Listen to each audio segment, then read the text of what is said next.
James Banks here for DefinitiveeSports, and I'm here at the ESET UK Masters here. It's the finals, and I'm here with none other than BabyKnight. Now, we'll go straight into it, coming to the very emotional group stages where you were convinced you were out, and then you were told that actually 4GG was out because of the map score. How are you feeling about that, and do you feel like there's a bit more pressure on you now, considering of 4GG going out and being quite such a favourite? I don't know if I'd say it brings more pressure on me, because I already beat him, so I feel like I already showed like that I'm, that I deserve to be in the playoffs. But it was quite weird when Todd came and told me yesterday that I was through, because I was completely sure that I wasn't, because the admin actually told me that it was map scores, but then I found out that it was apparently head-to-head if two players are tied. So I didn't believe him at first. Yeah, I thought he was trolling me, but it was pretty funny. So I'm pretty happy about it. Now, looking at this, you've just come away from the Ziktamina match. You won 3-1. It was against the Zerg, and you'll now have to face TLO. Are you feeling pretty confident against Zerg, or are you finding it still quite hard to deal with? I'm not feeling confident at all right now, because I really lack practice. I was traveling to MLG, and before that there was the 14 days period where the hot beta was down, and I just couldn't motivate myself to play wings. So I had a big time where I just wasn't practicing, and the chairs and everything in MLG was not as good as here, at least. So I didn't really practice much there either. So I wasn't really I wasn't even expecting to get this far actually before going here. But now that I'm here, I think if I get a bit lucky, maybe I can beat TLO and maybe get to the final. But we'll see. Perfect. Now, looking at this event, you just mentioned, as we were talking over as well, about the desks and the chair height and stuff. How well do you feel you've been looked after over here, and have you enjoyed the event so far? Yeah, I've enjoyed it. The admins have been really nice and really helpful, and there's always water and energy drinks and snacks that you can take at the where we're playing, the play area. The only thing, I guess, is you could maybe use some more staff, because sometimes you'd sit and wait a bit for the admin to come over and do the coin toss before the game. But other than that, I think everybody's doing a pretty good job here. I don't know if I can. I guess maybe sometimes the admins don't really know the rules all that well. They need to check first and stuff like that. But overall, it's been really enjoyable.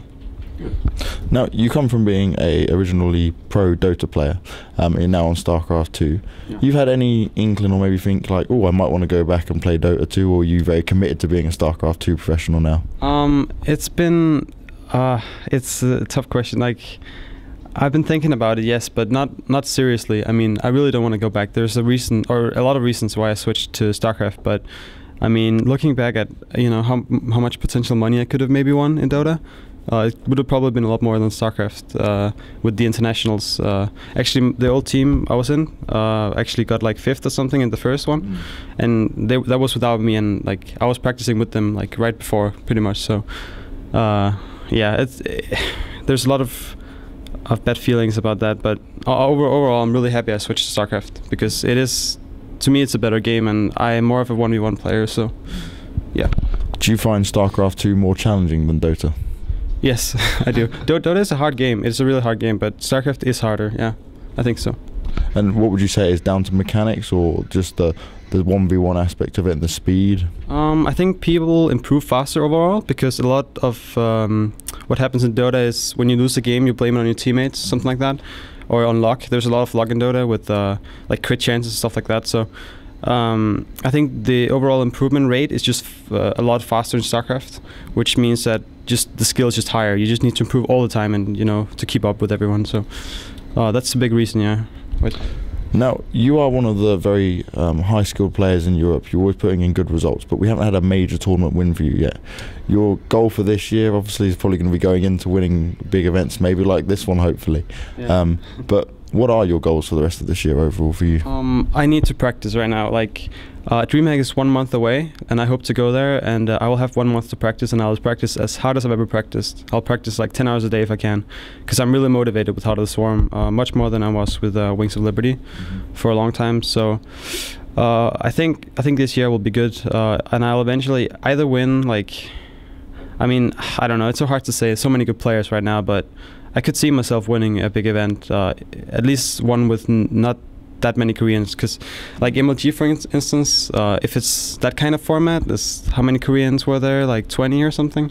that's pretty tough. The top roost, yeah. Yeah, and it's like the best Korean, so that's pretty tough. But I mean, like I could see myself winning a DreamHack if like 6 Koreans or something in it. I could win that, I think, with enough practice, but not right now. I need practice first. So what's your practice schedule going to be like after this event in preparation for DreamHack? I mean, I'm just gonna grind out games on ladder. I'm just gonna play as much as I can. It's all about motivation for me. I mean, at the beginning of Wings, I started 1 year after release, but I was so motivated. I played like 10 hours pretty much every day for a long period. So if I'm motivated, I can play like just a ton. So I'll try to do that. Yeah. Perfect. Now, you said about Heart of the Swarm like being a much better game and motivating you more. Why is that so much better? Is it just the meta game and the change in pace, or what is the reasons for you? I think it's a mix. It's partially like the fact that all the strategies and everything is changing, but also just the use of the new units, the Oracle, the Mothership Core. It's so fun. And Zergs, for instance, in CVP, they play completely different. Before they would just, most of them anyway would just turtle up and get their Brewlords and Infestors, and it wasn't that fun. But now, I mean, like the game I just played against Sicto, he would go like Roach, Hydra, Ling into Ultralisks or something like that, and some Zergs go Roach, Hydra into Viper, and then maybe transition into Broodlords and then into Ultralisk. Like there's a lot of transitioning going on, which is really interesting. You need to keep scouting like throughout the game and alter your own unit composition to deal with what they're doing. So it's just so much harder and so much more fun. Now, going on to like the Danish scene here, you are one of the best, probably the best player in Denmark. And what other players, have we got any other up and coming players in Denmark that are notable that we might be seeing very soon? I actually think so, yeah. There's one guy called Dream Bunny. I don't know how many people have heard of him. He's not really that known, but I think he has a lot of potential. I don't know exactly how good he is right now, but he has a really good ladder record right now in Heart of the Swarm. He's like top 20 Grandmaster, I think. So he's really good. I mean, if he can continue to improve and play a lot and keep being motivated, I think he could become really good and maybe up to my level. But like for the last year or so, I'd say I have been pretty much just like a bit above everyone else. Yeah. But I think not just Dream Bunny, some other players too are really starting to practice more now. But it's just so tough to go full time in Denmark because everything's so expensive and you get paid to go to school. So there's just not a lot of motivation to play full time unless you really love the game. So, but yeah, there are a few players. Yeah. You've just touched on Denmark being a more expensive place to live.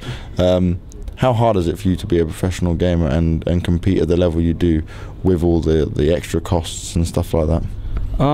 It's doable for me because I don't pay full rent. My mom actually pays half of it because she it's kind of complicated. She has a house and the apartment that I stay in, so she's like half one place, half the other, because she has like 2 jobs kind of. So she actually helps me pay half of the rent, so that makes it easier for me. But if I had to pay everything myself, all living expenses, I don't think that would be hard for me right now. But I'm almost there. Now, you just mentioned about your mum. Is your family very supportive then of your gaming career? Yeah, it's just my mom and me. She's very supportive, yeah. At first, especially when I played Dota, she wasn't really, because I didn't make a lot of money in Dota 1. There wasn't a lot of money back then at all. So, but then like later on in Starcraft, she's been more and more supportive, and right now she really supports it.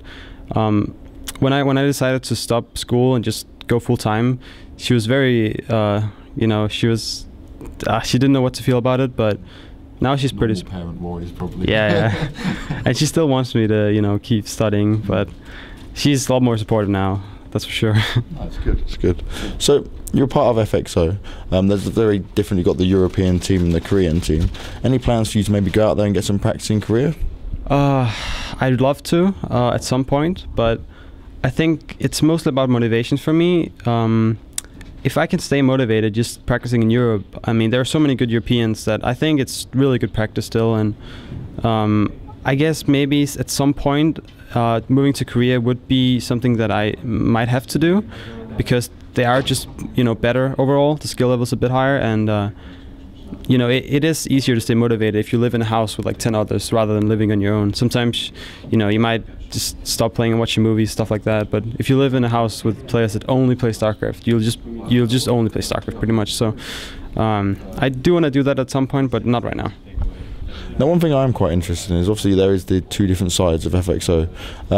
Do you feel like the European side sometimes gets overlooked a bit in compared to the Korean side? And how is your relationship with the team? Because it does seem like the players are all very strong players, but you don't necessarily associate you guys all together as a team all the time. Yeah, that's true. That's true. I don't really know exactly what the relationship is between them.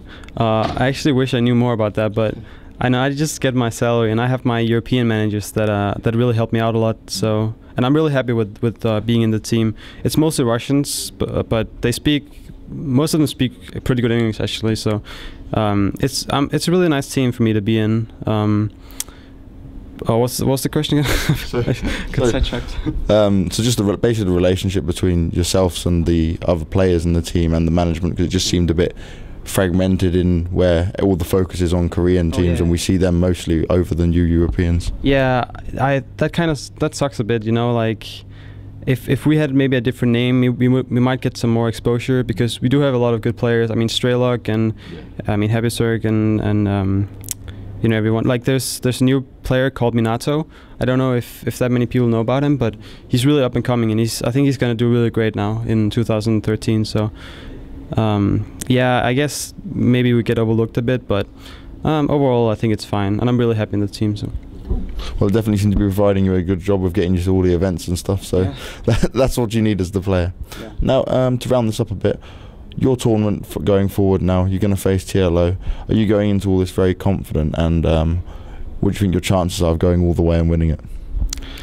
I mean, as I said before, I wasn't very confident going into this. I've been getting a bit more confident because I've actually learned a lot throughout the tournament, not only by practicing here, but also like the actual tournament games.